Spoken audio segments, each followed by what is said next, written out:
Nonprofit money is flexible. That's what my new boss smirked as he clicked his pen and signed the transfer order. $500,000. Not his, not ours. Meant for programs, housing, food. Gone with a stroke of his hand. He slid the paper back toward me, daring me to object. "Don't look so tense," he said. "This is how the game is played." I nodded. Mask steady, heart cold. Because in that moment, I knew exactly what game I would play. When I first took the job, I believed in him. Everyone did. He was the golden hire, the visionary leader parachuted in to save the organization. Charisma, speeches, handshakes that lingered just long enough to feel important. Donors adored him.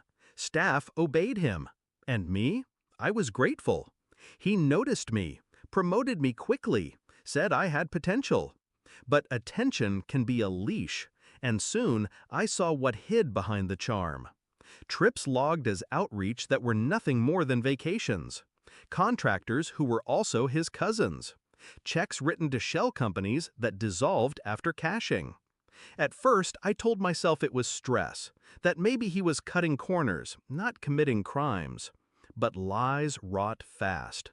And his grin when he moved that $500K was the smell of decay. I didn't confront him. Confrontation feeds arrogance. Instead, I listened, I watched, I memorized. Late nights, I locked my office door and copied files. Transfer memos, false invoices, even his emails where he bragged to friends. He wasn't just stealing, he was proud of it. He thought I was naive. He mistook silence for loyalty. But silence can be a blade if you sharpen it. The trap had to be perfect. No leaks, no suspicion. He trusted me with the ledger, so I used that trust against him. I created 2 binders, one with his doctored numbers, the one he paraded to donors and board members, the other, the real ledger, untouched with every theft highlighted, every transfer traced back to him. And then the call came. A federal auditor scheduled a surprise review. He swaggered into my office that morning, adjusting his tie like a man untouchable. "You'll have the binder ready, right?" he asked. "Yes," I said, my voice calm. Too calm. The meeting room was silent except for the hum of fluorescent lights. The auditor sat stiff, professional, eyes sharp as glass. My boss leaned back in his chair, confident. I placed the official binder in front of him first. His fingers flipped open to the first page, and I watched it happen. The grin died. His eyes froze. His throat bobbed as he swallowed.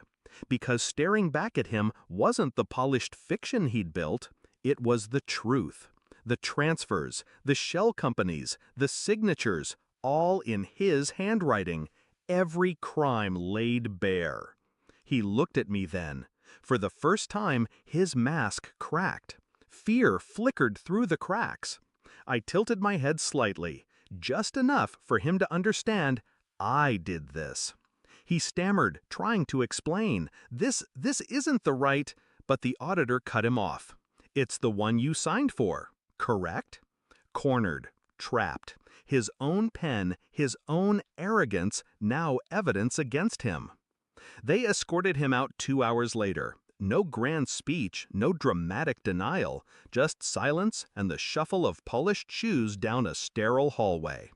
The staff was stunned, donors horrified.